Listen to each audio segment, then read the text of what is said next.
പുതിയ വീഡിയോയിലേക്ക് എല്ലാവർക്കും സ്വാഗതം. ഇന്ന് നമ്മൾ ഈ വീഡിയോയിൽ ഉൾപ്പെടുത്തിയിരിക്കുന്നത് തോൺടേക്സിൻ്റെ ട്രയൽ ആൻഡ് എറർ തിയറിയിൽ വരുന്ന സബോർഡിനേറ്റ് ലോസുകളെ കുറിച്ചാണ്. അപ്പോൾ ഓൾറെഡി നമ്മൾ 3 ലോസ് ഓഫ് ലേണിങ്ങിനെ കുറിച്ച് പറഞ്ഞു. Law of readiness, law of effects and law of exercise അല്ലേ. അപ്പോൾ അതല്ലാണ്ട് അദ്ദേഹം കുറച്ച് സബോർഡിനേറ്റ് ലോസ് കൂടി ഡെവലപ്പ് ചെയ്തിട്ടുണ്ട്. അതിന് പ്രിൻസിപ്പിൾസ് ഓഫ് ലേണിംഗ് എന്നാണ് അറിയപ്പെടുന്നത്. അപ്പോൾ അത് ഏതൊക്കെയാണെന്ന് നോക്കാം. Subordinate laws includes law of multiple response, law of attitude, law of prepotency of elements, law of analogy, law of polarity and law of associate shifting. ഒന്നാമത്തെ സബോർഡിനേറ്റ് ലോയിൽ പറയുന്നത് ലോ ഓഫ് മൾട്ടിപ്പിൾ റെസ്പോൺസസ്. ആ പേരിൽ തന്നെയുണ്ട് എന്താണ് law ഉദ്ദേശിക്കുന്നത്. The law implies that when an individual is confronted with a new situation, he responds in a variety of ways, trying first one response and then another before arriving at the correct one. Law of multiple റെസ്പോൺസസിൽ എന്താണ് പറയുന്നത്? ഒരു organism ഒരു പുതിയ situation വരികയാണെങ്കിൽ പല രീതിയിലുള്ള behaviours അത് കാണിക്കും. എന്തിനു മുന്നേ? കറക്റ്റ് റെസ്പോൺസിൽ എത്തുന്നതിന് മുന്നേ പലതരത്തിലുള്ള റെസ്പോൺസസുകൾ ആ ഓർഗാനിസം പ്രകടിപ്പിക്കും. അതിൽ നിന്നാണ് കറക്റ്റായിട്ടുള്ള റെസ്പോൺസിലേക്ക് ഒരു വ്യക്തി എത്തിച്ചേരുന്നത് എന്നാണ് ഈ തിയറിയിൽ പറയുന്നത്. Multiple response. അപ്പോൾ ആ റെസ്പോൺസുകൾ എന്നൊക്കെ പറയുന്നത് എന്താണ്? അതൊരു സർവൈവലിന് കൂടി വേണ്ടിയിട്ടുള്ളതാണ്. നമ്മുടെ എക്സ്പെരിമെൻറ്റുമായി കണക്ട് ചെയ്ത് ചിന്തിക്കുന്ന സമയത്ത് എന്തുകൊണ്ടാണ് കാറ്റ് പലതരത്തിലുള്ള റെസ്പോൺസുകൾ കാണിച്ചത്? നമ്മൾ പറഞ്ഞു ഒരു ഹംഗ്രി കാറ്റിനെയാണ് ആ ബോക്സിൽ ലോക്ക് ചെയ്തിരിക്കുന്നത് അല്ലേ.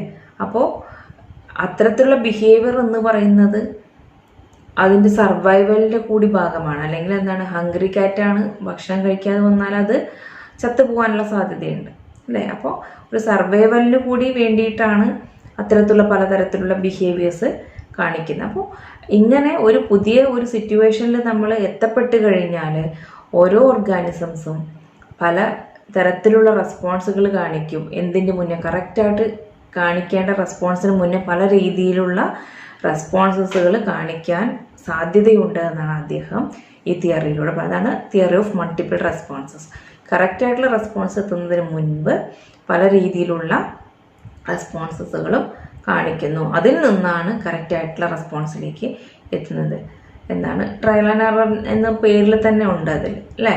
പല റോങ് ആയിട്ടുള്ള ചില കാര്യങ്ങൾ കാണിക്കുന്നു, അതിൽ നിന്ന് കറക്റ്റ് ആയിട്ടുള്ള റെസ്പോൺസിലേക്ക് എത്തുന്നു. അത് തന്നെയാണ് നമ്മുടെ തിയറിയിലെ ലോ ഓഫ് മൾട്ടിപ്പിൾ റെസ്പോൺസസിലും പറയുന്നത്. Law of attitude. Learning is guided by a total attitude or set of individual. The learner performs the task properly if he has developed a healthy attitude towards the task. അപ്പോൾ learning എന്ന് പറയുന്നത് guide ചെയ്യുന്നത് എന്താണ്? It is guided by the attitude of the individual.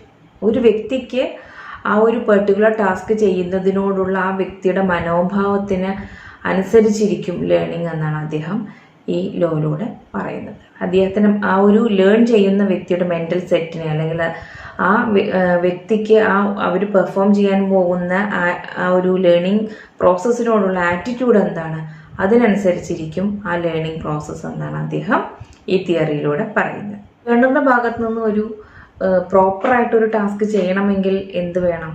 ഒരു പോസിറ്റീവായിട്ടുള്ള ഒരു attitude ലേണറിൽ create ചെയ്യപ്പെടണം. അങ്ങനെ ഒരു പോസിറ്റീവ് ആറ്റിറ്റ്യൂഡ് ക്രിയേറ്റ് ചെയ്താൽ മാത്രമാണ് ആ ലേണർ ആ ഒരു ടാസ്ക് കംപ്ലീറ്റ്ലി നല്ല രീതിയിൽ അത് പെർഫോം ചെയ്യുള്ളൂ. അതാണ് ലോ ഓഫ് ആറ്റിറ്റ്യൂഡ് എന്നതുകൊണ്ട് ഉദ്ദേശിക്കുന്നത്. അപ്പോൾ എന്താണോ ലേണർക്ക് ഒരു ടാസ്കിനോടുള്ള ആറ്റിറ്റ്യൂഡ്, അതിനനുസരിച്ചിരിക്കും അയാളിൽ അത് പെർഫോം ചെയ്യുന്നത്. Okay, next one, law of prepotency of elements. The learner react to the learning situation in a selective manner. He uses his insight, select the prepotent element in a situation and bases his response upon those elements. ഈ തിയറിയിൽ എന്താണ് പറയുന്നത്? Learner എങ്ങനെയാണ് behave ചെയ്യുന്നത്? Selective മാനറിലാണ് behave ചെയ്യുന്നത്. he uses his insight to select the most powerful stimuli in that particular situation. ഒരു സിറ്റുവേഷനിൽ powerful ആയിട്ടുള്ള സ്റ്റിമുല ഏതാണ് എന്ന് തിരിച്ചറിഞ്ഞ് ഇൻസൈറ്റ് ഉപയോഗിച്ച് തിരിച്ചറിഞ്ഞ് അതിനനുസരിച്ചാണ് ഒരു ഓർഗാനിസം അതിനോട് റെസ്പോണ്ട് ചെയ്യുന്നത് എന്നാണ് പറയുന്നത്. അപ്പോൾ ലേണിംഗ് സിറ്റുവേഷനിൽ ഒരു ലേണർ ബിഹേവ് ചെയ്യുന്നത് സെലക്റ്റീവ് മാനറിലാണ്. ആ സെലക്റ്റീവ് മാനർ എന്തിനെ ഡിപ്പെൻഡ് ചെയ്യുന്നു? Prepotent element in that particular situation. കുറച്ചുകൂടി ഇഫക്റ്റീവായി ഇൻഫ്ലുവൻസിങ് ആയിട്ടുള്ള എലമെൻ്റ് ഏതാണോ അതിനെ തിരിച്ചറിഞ്ഞ് അതിനനുസരിച്ചിട്ടാണ് അതിനോട് ലേണർ റെസ്പോണ്ട് ചെയ്യുന്നത്. അതാണ് ഈ ലോയിൽ പറയുന്നത്. The law of prepotency of elements state that an individual responds selectively in a given situation depending upon the significance of elements in a given problem. Each problem consists of both the significant and non-significant element. It is possible that an individual tends to respond more to the significant aspects of a given problem and respond less to its irrelevant aspects. തന്നെ ഒരു respondent എന്ന് പറയുന്നത് അദ്ദേഹം confront ചെയ്യുന്ന സ്റ്റിമുലയിൽ relevant ആയിട്ടുള്ള സ്റ്റിമുല ഏതാണ് എന്ന് അദ്ദേഹത്തിൻ്റെ ഇൻസൈറ്റ് ഉപയോഗിച്ച് ഐഡൻറ്റിഫൈ ചെയ്ത് അതിനോടായിരിക്കും റെസ്പോണ്ട് ചെയ്യുന്നുണ്ട്. അത്തരത്തിലൊരു സെലക്റ്റീവ് മാനറിലാണ് ലേണേഴ്സ് റെസ്പോണ്ട് ചെയ്യുന്നത് എന്നാണ് അദ്ദേഹം പറയുന്നത്. Next low is law of analogy. An individual responds to a new situation on the basis of the response made by him in similar situations in the past. He makes responses by comparison or analogy. ഈ law of അനലോഗിയിൽ എന്താണ് പറയുന്നത്? ഒരു organism ഒരു particular സിറ്റുവേഷനിൽ respond ചെയ്യുന്നത് ഇതിനു മുൻപ് അല്ലെങ്കിൽ ആ ഒരു എക്സ്പീരിയൻസിന് മുന്നേ ആ ഒരു ഓർഗാനിസത്തിന് ഉണ്ടായിട്ടുള്ള എക്സ്പീരിയൻസസിൻ്റെ ബേസിലായിരിക്കും അത് റെസ്പോണ്ട് ചെയ്യുക എന്നാണ് ഈ തിയറിയിൽ പറയുന്നത്. സിമിലർ ആയിട്ടുള്ള സിറ്റുവേഷൻസ് മുന്നേ ആ ഒരു വ്യക്തി എക്സ്പീരിയൻസ് ചെയ്തിട്ടുണ്ടെങ്കിൽ ആ സമയങ്ങളിൽ എങ്ങനെയാണ് റെസ്പോണ്ട് ചെയ്തിട്ടുള്ളത് അന്നതിൻ്റെ അടിസ്ഥാനത്തിലായിരിക്കും അതേ സെയിം സിറ്റുവേഷൻ വീണ്ടും വരുന്ന സമയത്ത് അല്ലെങ്കിൽ സിമിലാരിറ്റിയുള്ള സിറ്റുവേഷൻ വീണ്ടും വരുന്ന സമയത്ത് അവർ റെസ്പോണ്ട് ചെയ്യുന്നത്. അതാണ് ലോ ഓഫ് അനലോഗി എന്ന് പറയുന്നത്. Next one, law of polarity states that connections act more easily in the direction in which they were first formed than in opposite direction. Law of polarity എന്ന് പറയുന്നത് നമ്മൾ എങ്ങനെയാണോ ഒരു SR connection ആദ്യം create ചെയ്തത് അതേ രീതിയിലുള്ള റെസ്പോൺസ് സ്റ്റിമുലസ് റെസ്പോൺസ് കണക്ഷൻ ആയിരിക്കും സിമിലർ സിറ്റുവേഷൻ കൺഫ്രണ്ട് ചെയ്യുന്ന സമയത്ത് ആ ഇൻഡിവിജ്വൽ ഫോളോ ചെയ്യുന്നുണ്ടാവും. ഇപ്പം ഈസി എന്ന് പറയുന്നത് എങ്ങനെയാണ്? ഫസ്റ്റ് എങ്ങനെയാണോ ഒരു സ്റ്റിമുലസ് റെസ്പോൺസ് കണക്ഷൻ രൂപപ്പെട്ടിട്ടുള്ളത് അത് തന്നെ കണ്ടിന്യൂ ചെയ്യുന്നതാണ് ഒരു ഓർഗാനിസത്തിനെ സംബന്ധിച്ചിടത്തോളം ഈസി ആയിട്ടുള്ളത്. അല്ലാതെ അത് മാറ്റി ഓപ്പോസിറ്റ് ഡയറക്ഷനിൽ അല്ലെങ്കിൽ വേറെ ഒരു റെസ്പോൺസ് സ്റ്റിമുലസ് കണക്ഷൻ ഉണ്ടാക്കിയെടുക്കുക എന്ന് പറയുന്നത് ഒരു ഓർഗാനിസത്തെ സംബന്ധിച്ചിടത്തോളം ഈസി ആയിരിക്കില്ല. Next low is law of associate shifting. According to this principle, we can get from the learner any responses of which he is capable, associate with any situation to which he is sensitive. ഈ തിയറിയിൽ എന്താണ് പറയുന്നത്? ഒരു learner capable ആണെങ്കിൽ ഏത് സിറ്റുവേഷനിലും നമ്മൾക്ക് അയാളിൽ നിന്ന് ഡിസയർ ആയിട്ടുള്ള റെസ്പോൺസ് ലഭിക്കുമെന്നാണ് അദ്ദേഹം പറയുന്നത്. ഈ ഒരു ലോ അദ്ദേഹം ക്ലാരിഫൈ ചെയ്തിരിക്കുന്ന ഒരു എക്സ്പെരിമെൻറ്റുമായിട്ട് കമ്പയർ ചെയ്തിട്ടാണ്. ഒരു ഡോഗിനെ എങ്ങനെയാണ് സ്റ്റാൻഡപ്പ് കമാൻഡ് ട്രെയിൻ ചെയ്യുന്നത് എന്നതുമായിട്ട് ഒരു അനലോഗി വെച്ചിട്ടാണ് അദ്ദേഹം ചെയ്തിട്ടുള്ളത്. അപ്പോൾ ഫസ്റ്റ് നമ്മളൊരു ഫിഷ് കാണിച്ചുകൊണ്ടാണ് സ്റ്റാൻഡപ്പ് എന്ന് പറയുന്ന കമാൻഡ് പറയുകയും കാറ്റ് ആ ഒരു ആക്ഷൻ ചെയ്യുകയും ചെയ്യുന്നത്. ദെൻ ഇനഫ് ട്രയലിന് ശേഷം ഫിഷ് ഇല്ലെങ്കിൽ കൂടിയും സ്റ്റാൻഡപ്പ് എന്നുള്ള ഒരു ഓറൽ കമാൻഡിൽ മാത്രം ആ കാറ്റ് ആ ഒരു ആക്ഷൻ പെർഫോം ചെയ്യുന്നു.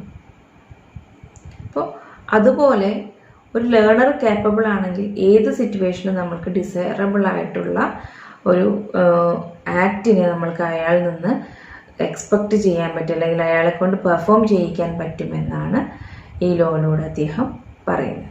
ഇത്രയുമാണ് അദ്ദേഹത്തിൻ്റെ സബോർഡിനേറ്റ് ലോസിൽ വരുന്നത്.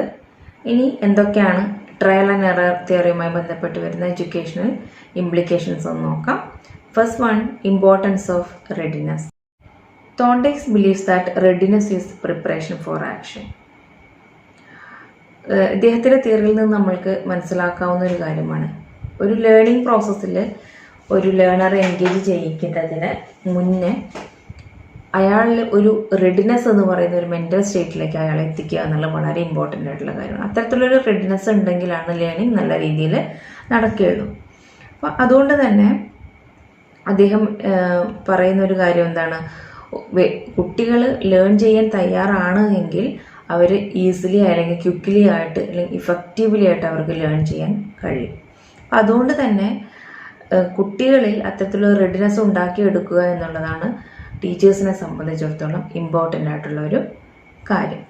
അത്തരത്തിൽ ലേണിംഗ് റെഡിനെസ് ഉണ്ടാക്കിയെടുത്തതിന് ശേഷമായിരിക്കണം നമ്മൾ ഒരു ടീച്ചിങ് ലേണിംഗ് പ്രോസസ്സിൽ കുട്ടികളെ എൻഗേജ് ചെയ്യിപ്പിക്കേണ്ടത് എന്നാണ് അദ്ദേഹത്തിൻ്റെ തിയറിയിലൂടെ മനസ്സിലാകുന്നത്.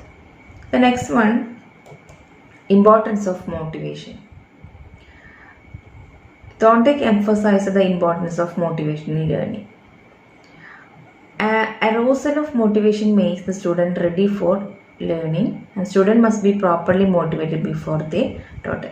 ഒരു ലേണിംഗ് പ്രോസസ്സിലേക്ക് എൻഗേജ് ചെയ്യുന്നതിന് മുന്നേ തന്നെ ലേണേഴ്സിൽ ഒരു മോട്ടിവേഷൻ ക്രിയേറ്റ് ചെയ്യാൻ നമ്മൾക്ക് കഴിയണം. അപ്പോൾ അങ്ങനെ മോട്ടിവേറ്റഡ് ആയിട്ട് ഉണ്ടെങ്കിൽ മാത്രമാണ് നല്ല രീതിയിലുള്ള ഇഫക്റ്റീവായിട്ടുള്ള ലേണിംഗ് നടക്കുകയുള്ളൂ. അപ്പോൾ സ്റ്റുഡൻസിനെ പ്രോപ്പർലി മോട്ടിവേറ്റ് ചെയ്യുക എന്നുള്ളത് വളരെ ഇമ്പോർട്ടൻ്റ് ആയിട്ടുള്ളൊരു കാര്യമാണ്. Next one, importance of experiences. The theory recognise the importance of previous experiences. നമുക്കറിയാം, ഒരു ലേണിംഗ് നമ്മൾ മോട്ടിവേറ്റ് ആവണം എന്നുണ്ടെങ്കിൽ നമ്മുടെ പ്രീവിയസ് എക്സ്പീരിയൻസുമായി ബന്ധപ്പെട്ടിട്ടുള്ള ഒരു കാര്യമാണ് നമ്മൾ പഠിക്കുന്നത് വെച്ചെങ്കിൽ നമ്മൾക്ക് പഠിക്കുന്ന കാര്യത്തോട് കുറച്ചുകൂടി ഒരു താല്പര്യം ഉണ്ടാവും.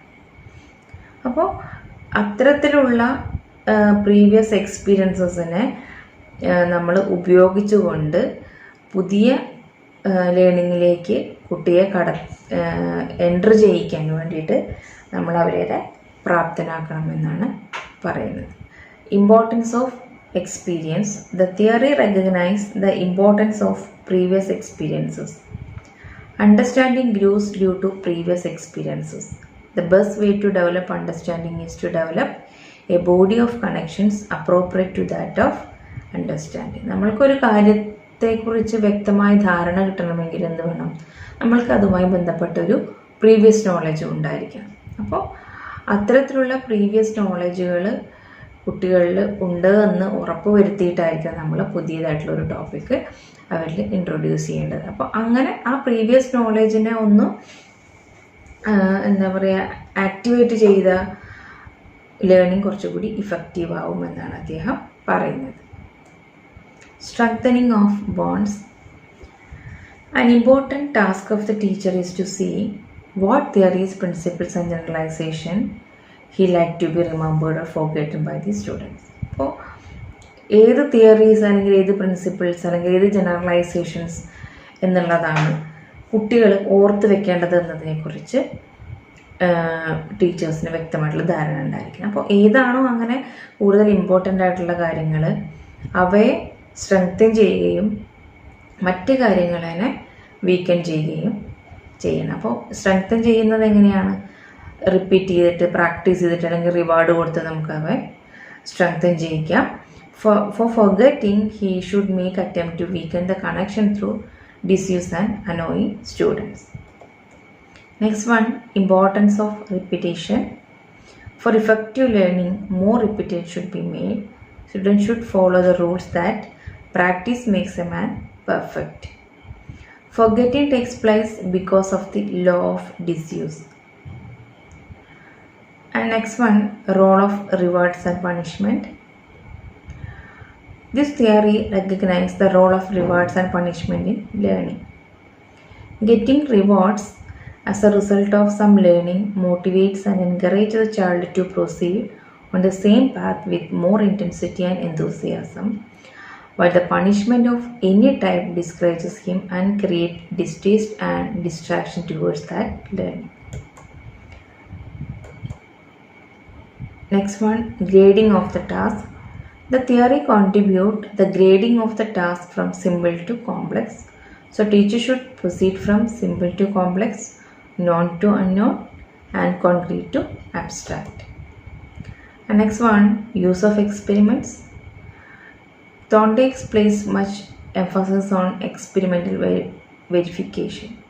So the teacher should make use of experiment and learning by doing wherever possible for better and effective learning. Learning of skills. Various skills like sitting, standing, walking, running, cycle are learned by trial and error. Formation of habits and sentiments. Habit formation is based on trial and error. The teachers and parents can form good habit and sentiments in the students on the basis of trial and error. Formation of habits and sentiments. അപ്പോൾ നമ്മൾക്ക് favourable ആയിട്ടുള്ള habits അതുപോലെ തന്നെ sentiments ഒക്കെ കുട്ടികളിൽ develop ചെയ്യുന്നതിന് വേണ്ടി ഇത്തരത്തിലുള്ള ട്രയൽ ആൻഡ് എറർ മെത്തേഡുകൾ ഉപയോഗിച്ച് നമ്മൾക്ക് ഡെവലപ്പ് ചെയ്യാൻ കഴിയും. ഇത്രയാണ് തോണ്ടൈക്സിൻ്റെ തിയറിയുമായി ബന്ധപ്പെട്ട കാര്യങ്ങൾ. എല്ലാവർക്കും തോണ്ടൈക്സിൻ്റെ തിയറി എന്താണെന്ന് മനസ്സിലായിട്ടുണ്ടാവുമെന്ന് വിചാരിക്കുന്നു. ഇനി അടുത്ത വീഡിയോയിൽ കാണാം. ഓക്കെ.